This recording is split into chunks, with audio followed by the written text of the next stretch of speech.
des clameurs à la gloire de notre cher Togo et célébrer sa beauté. Forêt, mon site enchanteur, fleuve majestueux, torrent prestigieux, le sol merveilleux, prodigue répand bonheur, fécondité. Soyez bénis, Togo, soyez heureux, pays de nos aïeux, pays de nos aïeux, pays de nos aïeux.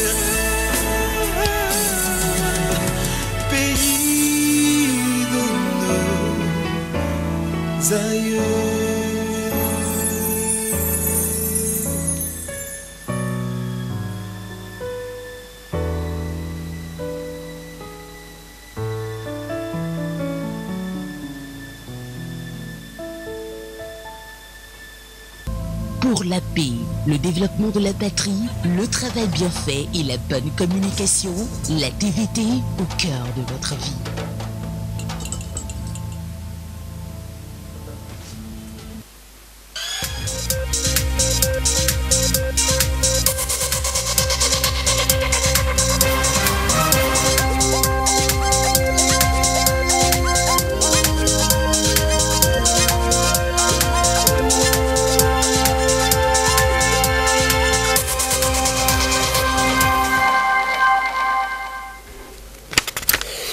Merci de votre attention. L'actualité ce mardi, cette mesure du gouvernement, les marches des partis politiques sont désormais interdites en semaine. Annonce faite cet après-midi en conférence de presse, les précisions tout à l'heure dans cette édition.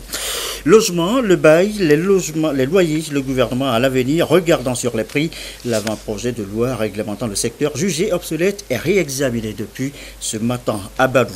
Enfin, au Libéria, qui succédera à Ellen Johnson Sirleaf? Les Libériens ont voté ce mardi. 20 candidats sont en lice.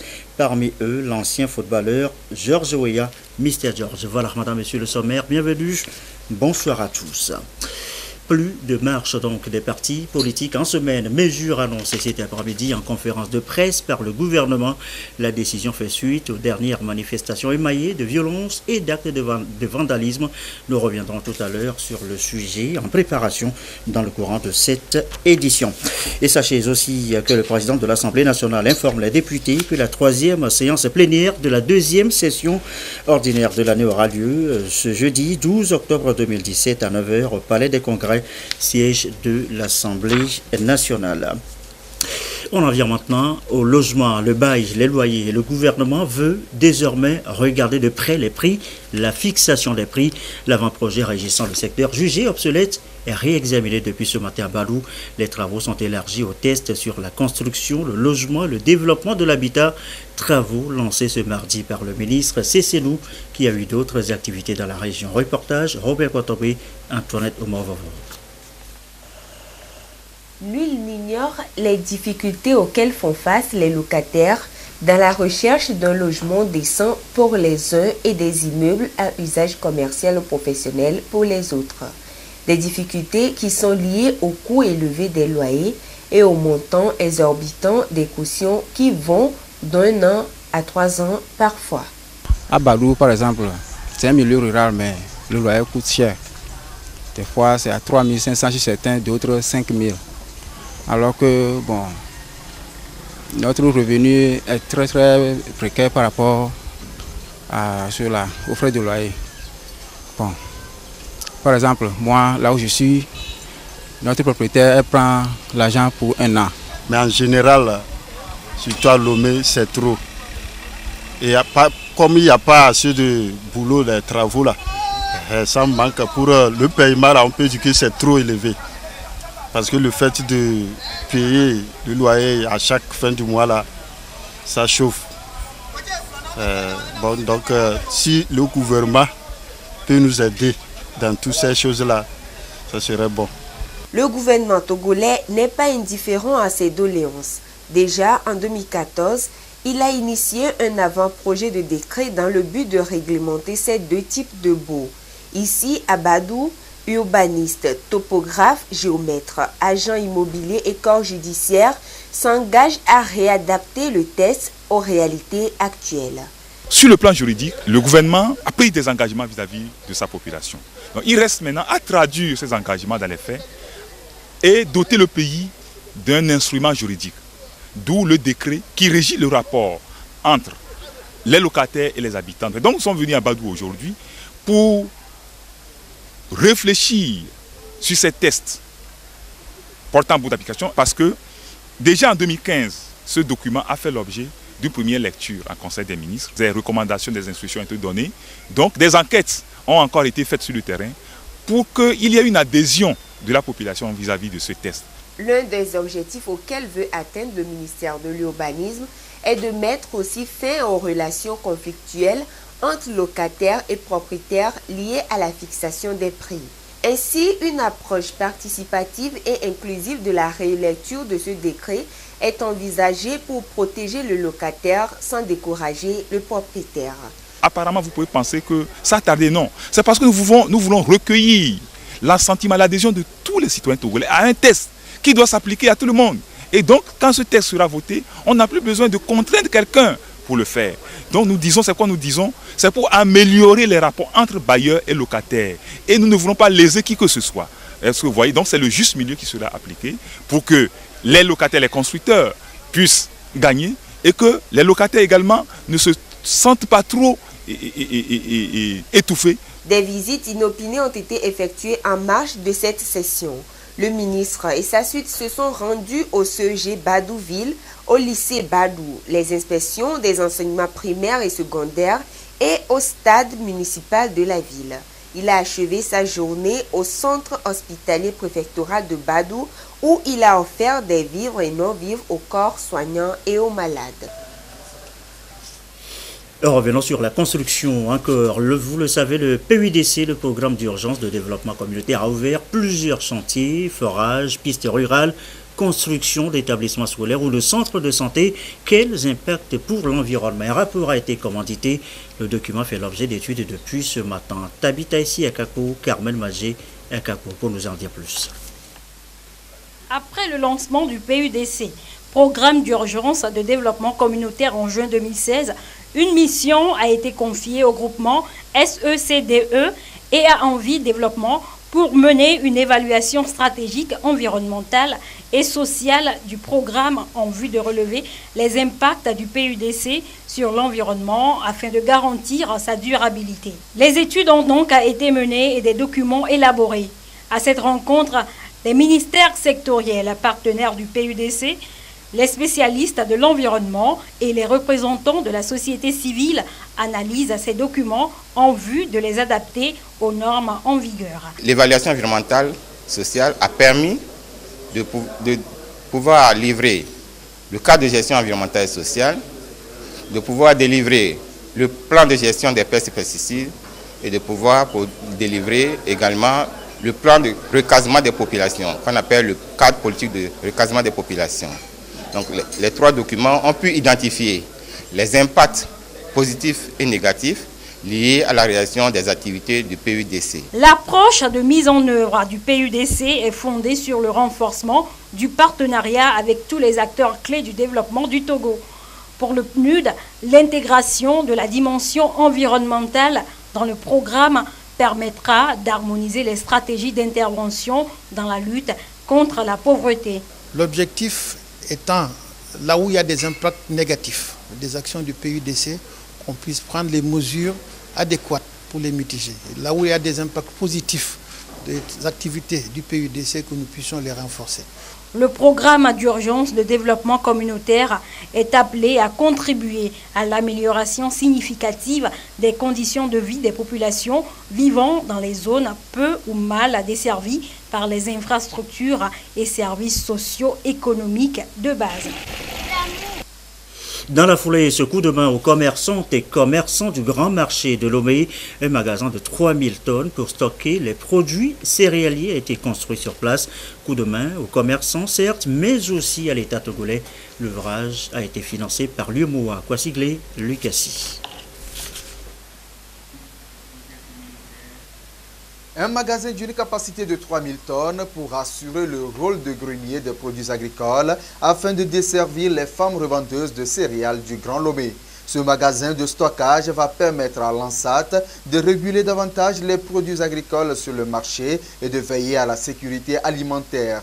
Il comporte une aire de séchage, 400 palettes, des bascules pour la peser, une salle de conservation et des bureaux administratifs. La mise en place de ce magasin, j'estime que c'est une réforme. C'est une réforme parce que ça va justement permettre de faciliter les activités commerciales de nos bonnes femmes, de nos revendeuses. Et je tiens en leur nom à remercier le gouvernement et le chef de l'État pour cette heureuse initiative. Ce magasin fait désormais office de point de vente de céréales en gros de l'ANSAT aux commerçantes, transformateurs, éleveurs et autres opérateurs économiques. Et ceci contribue à rapprocher les produits céréaliers des consommateurs. Ce magasin vient, à n'en pas douter, alléger les peines, les tracasseries et les risques de voyage auxquels les femmes sont souvent confrontées dans l'acquisition de leurs marchandises. Ce que l'UMOA a aidé le gouvernement à faire aujourd'hui est immense. Et je sais avec vous que c'est une réduction de peine qu'on vous a amené. Et qu'à partir de maintenant, au lieu de vous déplacer avec tous les risques que cela comporte, eh bien maintenant, ce sera juste quelques pas que vous allez faire pour venir vous approvisionner ici pour le bien-être de tous les consommateurs. En plus de la réception de cette structure, une convention de partenariat a été signée entre l'ANSAT et les revendeuses de céréales des principaux marchés de Lomé. Une signature qui vient corriger les fluctuations des prix sur le marché. Les objectifs visent à rapprocher les produits agricoles des marchés de consommation, renforcer les capacités de fourniture des produits des femmes, éviter les fluctuations récurrentes des prix sur les marchés qui affectent les revenus de nos braves commerçantes. Ces magasins de stockage permettront de réduire les pertes post-récolte estimées à près de 30% dans l'espace UMOA, d'éviter le bradage des produits agricoles en milieu paysan, de promouvoir le warrantage au niveau des zones de production et la visibilité des produits agricoles transformés localement. Il est prévu la construction de 6 magasins sur l'ensemble du territoire pour faciliter la collecte et la promotion de la commercialisation des produits agricoles transformés localement. Et pour ce projet, le gouvernement a mobilisé 3,4 milliards de francs CFA avec l'appui de l'UMOA. À Lomé, cette structure de stockage est située dans le quartier Adidogomé. Et voilà qui est plus précis, le grand marché, ou si vous voulez un magasin au grand marché de Lomé, on s'en souvient, était la semaine dernière seulement victime de braquage. Ce n'est qu'un exemple. La Commission nationale de lutte contre la prolifération, la circulation, le trafic illicite des armes légères et de petit calibre pense que ces armes utilisées sont non enregistrées, détenues illégalement par des citoyens. Elle lance donc un appel à plus de vigilance et dénonce ce genre de comportement. Appel lancé ce jour en conférence de presse où le traité sur le commerce des armes a été rappelé. Comme Boyondé. Des sensibilisations menées à travers l'ensemble du territoire togolais, nombreux sont des détenteurs des armes non encore enregistrées et dont les armes ne sont pas marquées. C'est dire que le traité sur le commerce des armes en vigueur depuis décembre 2014 peine à être respectée dans sa mise en œuvre. La situation est d'autant plus inquiétante compte tenu des braquages devenus récurrents. La commission en charge de la lutte contre ces détentions illégales d'armes appelle à plus de responsabilités. Le commerce des armes doit être régulièrement sûr de tout le monde. Le pays fabricant, le pays qui importe, le pays qui exporte, etc. Ça doit être une chose comme ça. Ce n'est pas un commerce de désordre parce que l'arme, c'est un objet dangereux. Donc nous avons essayé au niveau de la commission de marquer toutes les armes de fusil que détiennent la population. Mais il y a une réticence parce que les gens pensent qu'on va les arrêter. Non, il y a une loi qui réglemente la détention des armes. La démarche vise à préserver la paix, la sécurité et la stabilité aujourd'hui menacées en Afrique et dans la sous-région ouest africaine. En plus de ces campagnes de sensibilisation, un avant-projet de loi relatif au régime des armes au Togo sera bientôt vulgarisé en vue de renforcer cette lutte contre les armes légères et de petit calibre. Politique maintenant, unir au goût en session d'information. Responsables et points focaux du parti sont largement revenus sur la situation sociopolitique que traverse en ce moment le Togo, avec notamment la question des réformes. Sylvain Aboudjou. Cette séance d'information et de sensibilisation est initiée à l'endroit des points focaux, les personnes ressources ainsi que les leaders d'opinion issus des villages constituant le canton de Ntivou dans la préfecture de Logou. Les responsables du parti Unir Union pour la République de la dite préfecture sont allés les entretenir sur les enjeux de l'heure, puis leur fournir des explications sur la situation politique actuelle en vue de les orienter sur la démarche du parti pour mieux les amener à bien accompagner le processus amorcé, notamment le référendum. Nous sommes venus leur dire exactement les choses, comment ça se passe, comment les choses se sont passées à l'Assemblée et où est-ce qu'on en est arrivé. Donc le gouvernement en place cherche la paix et c'est dans une solution de paix que nous souhaitons que les choses continuent. Donc c'est dans ce sens. Comment faire pour apaiser tout le monde. C'est à nous maintenant de relayer l'information vers la population de base pour les expliquer les bien fondés de ce qui se passe en réalité. 3 cantons ont été donc sillonnés, Ntivou, Akbaré et Katori. Dans chaque canton, le message est resté le même. Pour les responsables, il s'agit de préparer la base sur la réalité actuelle pour qu'ils puissent servir de relais d'information. Nous leur avons expliqué de long en large le processus en cours. Nous leur avons expliqué aussi la voie légale qu'il faut prendre pour arriver au terme de ce processus qui est en cours. Et nous avons aussi recueilli ces points de vue-là et que nous allons essayer d'exploiter lors de nos assises et voir dans quelle mesure on peut les intégrer dans nos démarches. La démarche est de parvenir également à garantir la paix et la sécurité pour promouvoir le développement et le bien-être de la population à la base.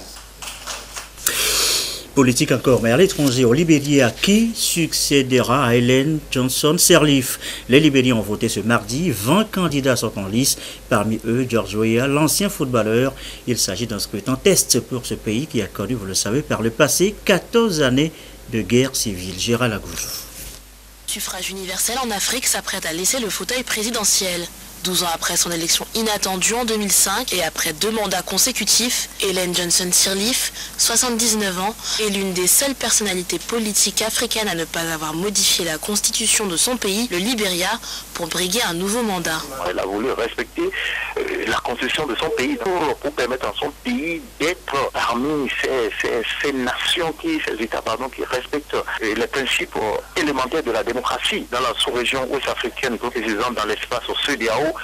Sur les 15 États membres de cette communauté, il faut dire que 4 ont connu d'alternance. Certains de ses opposants reprochent à la Dame de Fer libérienne de ne pas avoir amélioré les conditions de vie des citoyens et d'autres son manque d'implication dans l'avancement du droit des femmes. Ellen Johnson Sirleaf, gestionnaire de formation, peut se targuer d'être parvenue à maintenir la paix dans ce pays ravagé par une guerre civile et en fait quelques 250 000 victimes, mais également avoir permis à ses concitoyens d'accéder à de meilleures infrastructures, à l'électricité et à une liberté d'expression jamais égalée dans le pays. Et qu'on le veuille ou non, elle peut se targuer aujourd'hui d'avoir laissé un pays dans lequel fonctionnent les institutions démocratiques. Elle a quand même trouvé des atouts pour pouvoir redonner quand même espoir aux investisseurs internationaux. Et puis en dehors de ça, quand même, elle a su placer le Libéria dans le concert des nations. Parce que ce n'est plus ce pays qui était considéré comme un État voyou dans la sous-région. Pour le successeur de Mme Sirleaf, tous les regards seront tournés sur sa gestion économique. En effet, l'économie libérienne a été sinistrée par l'épidémie d'Ebola qui a ravagé le pays de 2014 à 2016. Malgré les importantes ressources et matières premières, le Libéria peine à se relever économiquement. Le 10 octobre, le peuple libérien devra choisir parmi les 11 candidats déclarés. Parmi eux, une seule femme. L'ancien mannequin devenu philanthrope Magdela Cooper. On compte aussi l'ex-vice-président Joseph Boakai et l'ancienne star du ballon rond George Weah, grand favori de cette élection. Et les Libériens ont voté ce mardi 10 octobre, résultat attendu sous 48 heures. Fournir des médicaments, recruter et former des agents de santé. La Guinée améliore ses centres de santé après l'épidémie d'Ebola. Un vaste projet financé par la Banque mondiale. Regardez. Préfecture de Mafrenya en Basse-Guinée, c'est au tour des sous-préfectures de Banankoro dans le nord-est de la Guinée et d'Ouéké en région forestière d'être dotées de centres de santé améliorés.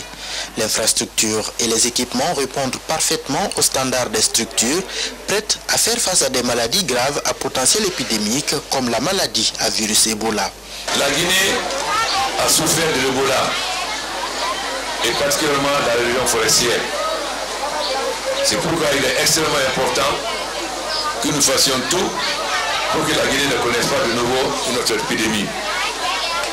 C'est pourquoi nous sommes en train de construire des centres de santé dans toutes les sous-préfectures de Guinée. Je dis bien toutes les sous-préfectures de Guinée. Chacune de ces infrastructures est financée à hauteur de 8 milliards 200 millions de francs guinéens par la Banque saoudienne de développement. La durée de réalisation pour Banankoro et Douéké est de 10 mois.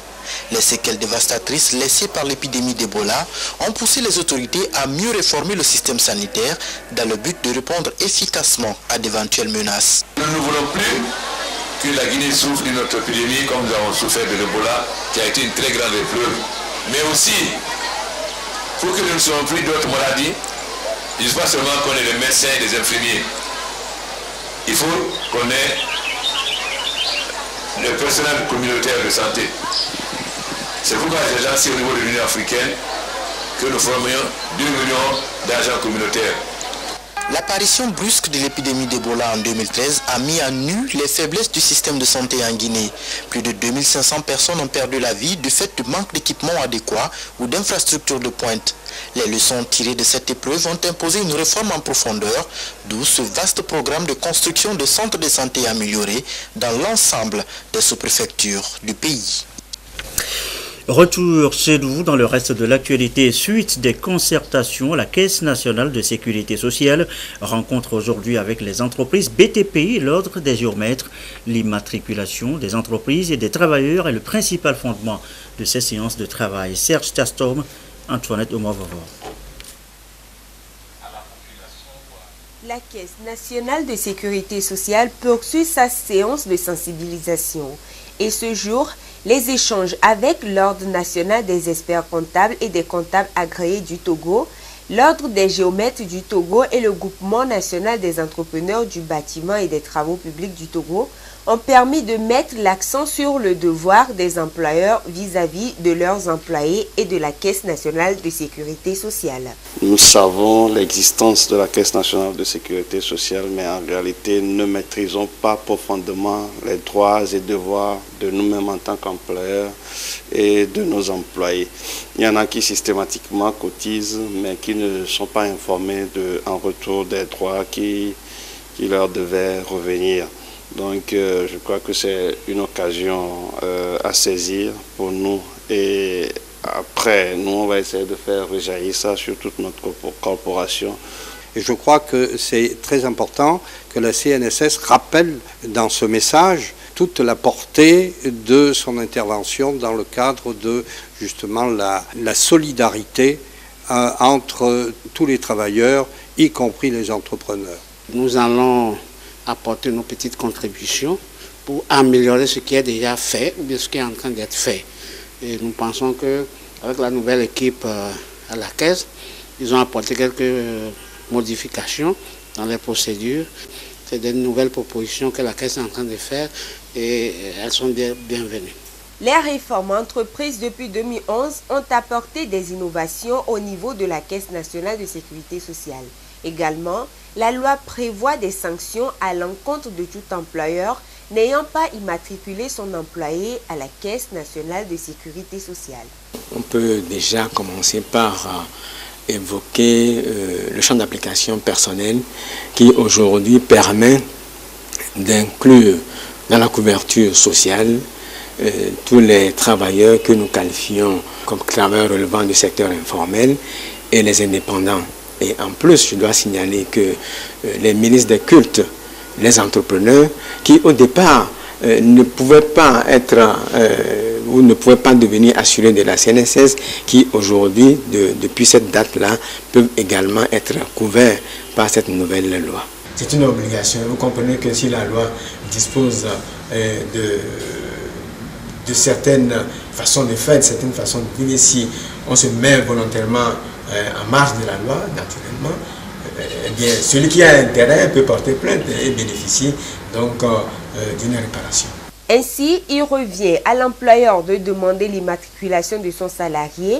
Au cas où l'employeur ne le fait pas, le salarié peut s'adresser directement à la Caisse nationale de sécurité sociale pour son immatriculation. À cet effet, il est protégé par la loi contre son employeur si ce dernier le sanctionne. Faire parvenir aux jeunes entrepreneurs des informations utiles pour le secteur privé, Togo Startup Academy se donne cette mission. C'est une plateforme de rencontre entre jeunes entrepreneurs. Première édition samedi dernier à Lomé. Zabdiel Mignake, Sonia Medipo. Face aux défis de chômage et de pauvreté dans les pays africains et au Togo, l'entrepreneuriat reste la solution pour les jeunes diplômés et déscolarisés. Togo Startup Academy vient en appui aux jeunes entrepreneurs ici réunis. C'est un concept, une école professionnelle pour promouvoir et renforcer l'esprit entrepreneurial des jeunes. Les jeunes sont souvent découragés, ils ne savent pas ce que c'est que l'entrepreneuriat. Et nous avons vu de l'autre côté des jeunes qui font des choses pas possibles et qui réussissent et qui entreprennent. Et donc nous avons voulu les amener pour faire des témoignages. Et à partir de ces témoignages aussi, les jeunes peuvent se dire, comme on a souvent l'habitude de le dire, la joie d'entreprendre, elle est vraiment contagieuse. Donc à partir de là, les autres aussi vont pouvoir créer leur propre business et pouvoir réussir. Togo Startup Academy est un événement grand public. Il se veut une plateforme de rassemblement et d'expression des jeunes porteurs de projets ou qui ont simplement envie d'entreprendre. On a invité des jeunes entrepreneurs qui ont déjà installé leur business, qui sont venus nous dire exactement ce qui a constitué chez eux ce déclic d'entreprendre et pourquoi dans le secteur où ils exercent et quelles ont été les difficultés. Business 24 Africa a l'habitude d'organiser ce genre d'événements comme ce GCI Academy qui se déroule actuellement en Côte d'Ivoire. Et nous avons Boss Academy qui se déroule à Cotonou, à côté. Mais au Togo, on n'a jamais organisé un tel événement. L'événement est à sa première édition. Au menu du programme pour la journée, des conférences, débats, des ateliers de formation, des échanges et partage d'expériences. L'occasion a été également de présenter et d'expliquer davantage aux jeunes les différents programmes mis en place par le gouvernement togolais. Ils sont de nature à accompagner les jeunes dans leur initiative. Le concept a regroupé 4 pays, le Bénin, le Burkina Faso, la Côte d'Ivoire et le Togo. Je vous l'annonçais en titre tout à l'heure, plus de marches des partis politiques en semaine. Mesure annoncée cet après-midi, cette fin de soirée d'ailleurs, en conférence de presse par le gouvernement. La décision fait suite aux dernières manifestations émaillées de violences et d'actes de vandalisme. Prudence Zissou. Rues de l'opposition ont occasionné d'importants dégâts et de troubles à l'ordre public selon le gouvernement face à la presse pour faire le point de la situation. Des violences ont été exercées sur des commerçants et autres citoyens qui vaquaient à leurs occupations.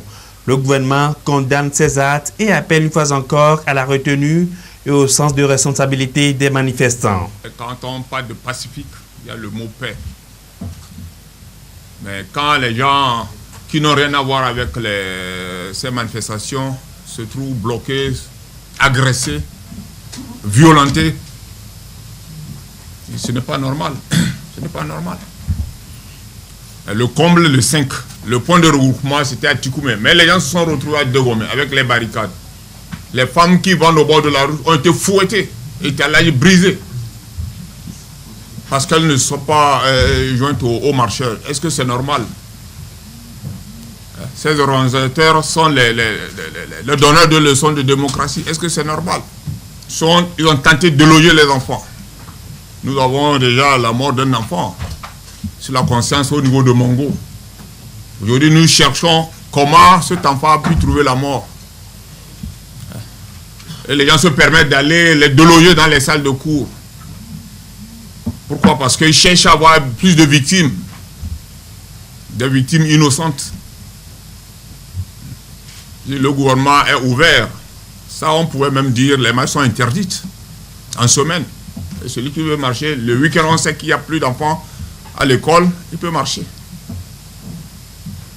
Mais la bonne volonté, on dit, bon, il faut organiser vos manifestations, mais ça va se limiter au meeting.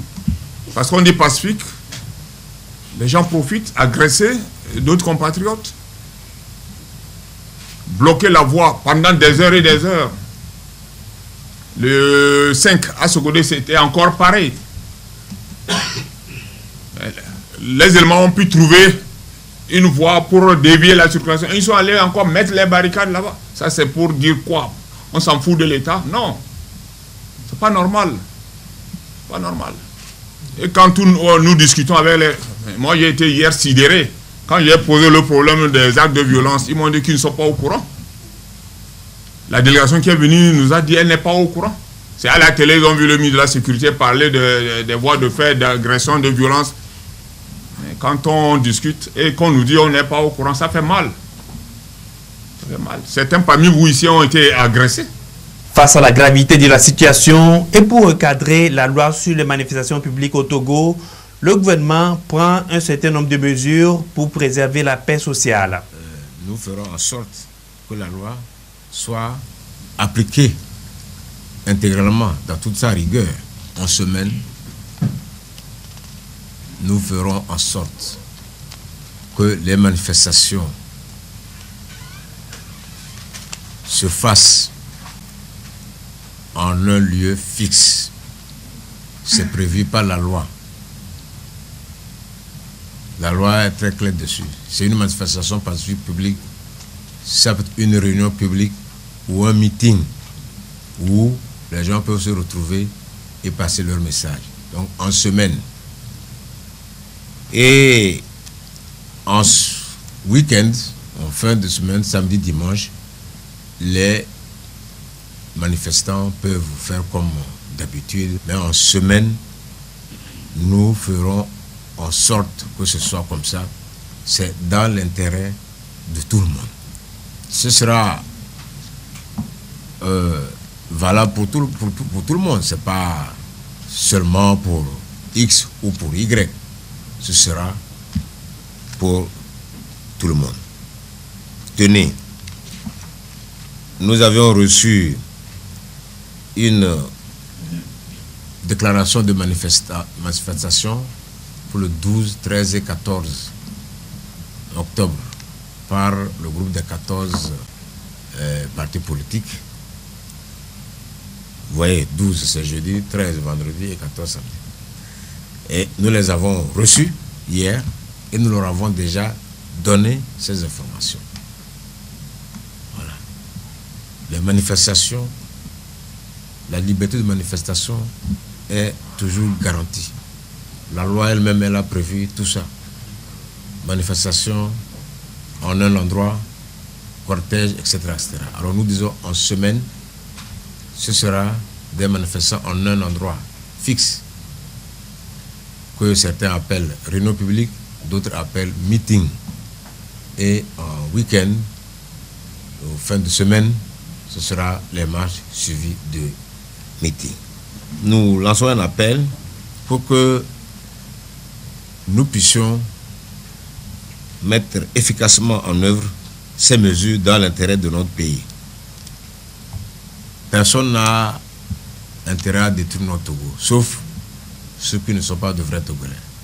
Sinon, si vraiment on est Togolais, je crois qu'on ne peut pas souhaiter détruire notre pays. Le gouvernement justifie cette mesure en se référant à l'article 12 de la loi sur les manifestations publiques au Togo. Le texte prévoit que l'autorité compétente peut se prononcer sur l'itinéraire des manifestations, l'ordre et la sécurité pour permettre à la population de vaquer librement à ses occupations. Vous êtes jeune fille, demain 11 octobre, eh bien c'est votre journée, la journée internationale de la fille. Aujourd'hui, il est question, vous le savez toutes, d'excellence dans tous les domaines, une garantie pour vous-même et pour l'attente des ODD. C'est ce qu'a rappelé d'ailleurs dans son message la ministre en charge de la promotion de la femme, Sandra Diagbé, Nathalie Kwanengui. Autonomisation des filles avant, pendant et après une crise. C'est le thème objet de réflexion à l'occasion de la journée internationale de la fille ce 11 octobre. Selon ONU Femmes, la violence sexiste s'aggrave en cas de crise humanitaire, soumettant des filles à la violence sexuelle et physique, au mariage précoce, à l'exploitation et à la traite. Cette journée offre l'occasion de sensibiliser le public sur les inégalités dont souffrent les filles. En lien avec ce thème, le Togo met l'accent sur la promotion de l'excellence chez la fille pour garantir l'atteinte des objectifs 4 et 5 du développement durable. Si l'objectif 4 cible l'éducation de qualité, la formation professionnelle, le développement des compétences, l'entrepreneuriat, comme moyen de promotion des individus et de l'égalité des sexes.